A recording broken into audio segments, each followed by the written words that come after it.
So we've called you in today because we need to go over some important health and safety things. So we'll also cover off on a few other topics. However, the most important thing today is the health and safety. That's why we needed to get you to sign off at the once you entered, just to say that you have actually been given all that information and that you're fit to participate. So we'll go over that a little later on. So what I'll go through today is the route. So we've got a map that we can actually show you. We'll go over some training where you should be at. Beta will come up and go over the health and fitness side of things. And then I'll conclude with fundraising and just some guidelines if anyone was a little unsure, and the award categories. All right, so this is our route. It looks very long, looks very scary. It is 35 kilometres, so that's confirmed. We will be starting at Box Hill and we'll be finishing at the Lilydale campus. We're mostly walking through parklands, hence why the route is a little bit longer than initially thought, just so that we can walk through those parklands. It's safer for everyone and it's also a little bit nicer. So along the way there will be toilet facilities, there'll be water facilities, there'll be organised stops, so there'll be an organised lunch stop. We're still working on the arrangements of if we can actually get something sponsored or get some lunch for free, but we definitely will have fruit, snacks and breakfast items for you as well. So that's all organised. This map will be available on the website. So if you weren't sure that we had a website, we do, and that's the address there. So all the information related to the event will be up on that website. And later this week, we'll ensure that this map and a more detailed version, so with actual points, is given to you, because we know some people are very keen to start training on the actual route, which is important. So the next is training. So this is Taylor Stone's guide, which you would have all been given a copy of towards the beginning of this event being organised. So that is also available up on the website. Now, according to Taylor's training, this is where we should be at next week. So next week we should be doing one long walk of 17 kilometres. Hands up if anyone's following this training. Fantastic, good on you.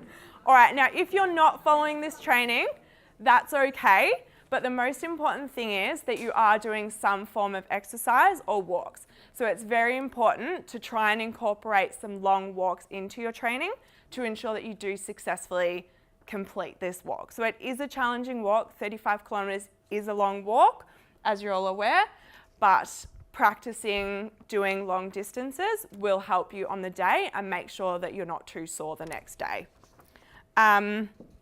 So there's a app called Map My Walk, which is a good training tool for those of you starting out. It allows you to track the distance travelled, routes, all of that sort of thing. So jot that one down, that's definitely a good one to be looking at. So I think I've seen a few teams going out during lunch breaks, training, getting their sporting gear on, which we're looking for. The marketing team go for walks every now and then when we're not too busy during lunch, but we've planned to go for a 20-kilometre walk. So we've organised a day where we'll actually do the beginning of the route so that we can test it out and see how it goes. So once we put the map up on the website, then you guys can do the same thing. Actually start trialling the track and seeing what sort of conditions you will be walking in. So now I'll call out Beta and she'll go through the health and fitness side of things. As Isabella's mentioned, this is one of the important key points to the actual walk. So as again she's mentioned, the terrain will be quite different for most of us. And this session is obviously designed to give you an overview of what you will need in terms of your personal fitness, as well as any health requirements that we may need to cover off with you as well. So by now you should be aware of your personal fitness, and that required to undertake the actual challenge. And you should also be participating in some form of training yourselves. What we want to say is that the event is actually a work event. And as such, we've got some obviously legal requirements that we need to cover off to make sure that we're protected in terms of liability if it comes to that. So before you actually participate in the event, we will be asking you to sign a health declaration as well as the formal disclaimer. That's not quite available yet, but it will be over the next coming weeks. And we will ask you in terms of your appropriate fitness level as well as any pre-existing injuries or illnesses that we may need to be aware of. So the disclaimer, like I said, will ask that you state that you're in a good state of health, that you're not receiving any medication or taking any substance that may affect you in the participation of the event, and that you're free from any medical condition or any injury. So what the BHI group is requesting and encouraging is that participants undertake a medical examination. That's obviously to cover off, again, any pre-existing injuries or any illnesses that you may have that may limit you in the participation in the event. We're asking that you either visit your personal practitioner. You're free to do that, so there's no requirement as to where you go in relation to this, but we have also made arrangements with the Box Hill Super Clinic just across the road, and they are taking appointments over the next month for the purposes of this event. The medical advice that we've received is that you should participate in an ECG test as well as a stress test. Now, in terms of the Box Hill Medical Clinic, they are willing to provide this on a bulk bill basis. What your personal medical practitioner might do is different to that. We also need to say that based on the results that you receive from those two tests, your medical practitioner may then ask you to do further testing. So on that, there's no obligation for you to disclose anything to us in terms of your results, other than the fact that you are in a good state and clear of any prohibition. And just there is the Box Hill Medical Centre's details. If anybody needs those, happy to pass them on as well, or you can take them down here. Just let them know that you're participating in the ETC event with the Box Hill Institute. They'll schedule in your appointment, they'll send you off for any testing that they think is required, discuss the results with you, and then once you've done that, you can sign the disclaimer saying that you've participated in that and that there is nothing that we need to be aware of. Thank you. Any questions on health and fitness side of things? Anything that anyone needs any clarification on? Nope. Perfect. Great. Thank Thanks. you, Beta. Okay, so the next one is fundraising. So I'm not going to name particular teams, but only 3 out of 20 teams have fully registered on GiveMatcher. So we want to get that done as soon as possible so that you guys can start fundraising and be in the draw to win these prizes. So this is how you go about setting up a fundraiser. These details were sent out a while ago and they've been resent out to your team leader. So get in touch with your team leader and make sure that they're giving you the information. If anyone's unsure, then you can email the generic inbox and someone will respond to you explaining how to go about it. So walkers and supporters can register on GiveMatcher, so it's a fundraising site. So your supporters can help you fundraise to achieve your team goal. So just in the description part, perhaps that's where you could list your team members and who's a walker and who's a supporter. But it's important that everyone gets on there and starts fundraising.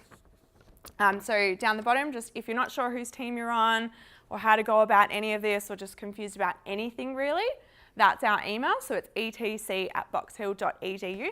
Hi. So you want the support people to join up to our team as well? Yeah, on GiveMatcher, yeah. So if they don't want to, that's perfectly fine. But it's a good way for the whole team to get together and be fundraising together. Yeah, so yeah, the marketing team's done that and I think there's been a few other teams who have done that. So yeah, the supporters, part of their role is helping out with fundraising, helping out on the day, all of that sort of thing. So it's good if they are, if not, that's fine, I suppose. Now, I should have mentioned at the start, which I forgot, For those of you who don't know me, I'm Isabella, so I've recently taken over the organisation of this event. So if you do email anything through to there, it'll be myself or someone else in the marketing team, probably Kate, who's been heavily involved as well, who will be responding to you. So any questions, please direct them straight to this website, just this email address, sorry, because there's more people watching that rather than sending individual emails to people. All right? Thanks. All right, now some fundraising guidelines. There's been a few situations lately where there's been a little bit of a fine line and people aren't sure about, you know, what's ethical and what's right, what can we do, what can we not. So this will make things clear. I think these details were specified last year towards the beginning of this. However, we'll just give you a bit of a refresher. So when fundraising, please be mindful of ethical issues. Oh, I put it up there. So for example, you know, Holy Fool's clients, they're alcohol dependent. Approaching an alcohol store is not going to be considered quite ethical.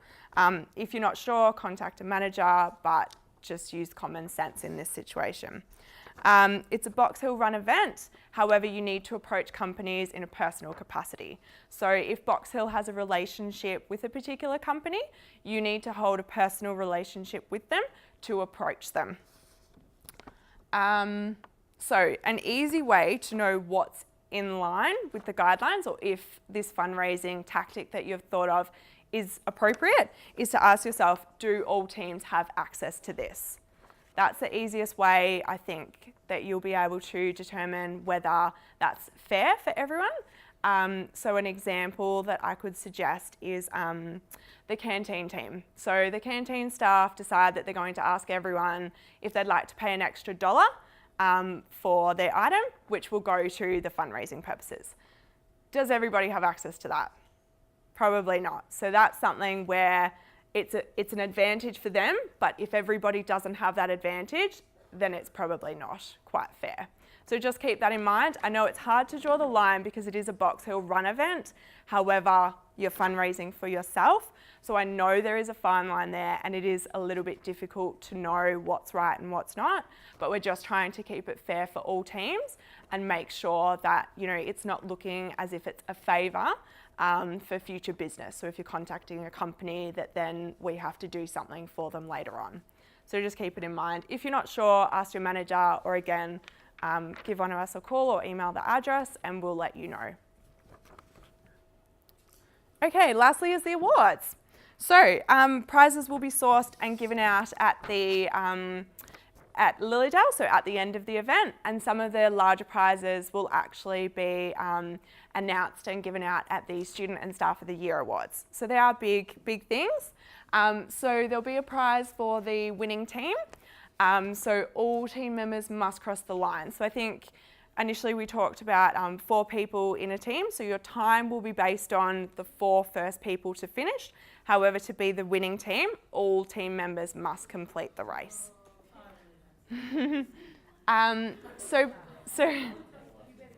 So best supported team. So along the way, sorry guys. So supported team, so along the way, you know, your support staff will be there for you prior to training. They'll be helping you, get you motivated for training. They'll be helping you fundraise, think of fun ideas to fundraise. And then on the day, they'll be, you know, bringing you water, bringing you snacks along the way, all of that sort of thing. So just the best support team. The highest team fundraising total, so total monetary amount, dollar amount, the team that raises the most funds for their charity will win a prize. And then the highest individual fundraising efforts. So we want to make it fair. The team who gets the highest total, they probably have a person in there that has the highest individual, which sort of rules everyone else out. So the highest individual fundraising efforts is for people, the individual, that has gotten the most amount of donations. So it doesn't matter if it's, you know, $20, $10 donations, you could be the winning team because you've approached heaps more companies or you know, friends that you know, and you've gotten the message out about the charity that you're raising funds for. So the whole purpose of this is to make people aware of what these charities, you know, the good work that they're doing and the efforts that you're going to. So we want to reward those who are making a big effort and a big contribution to their charity.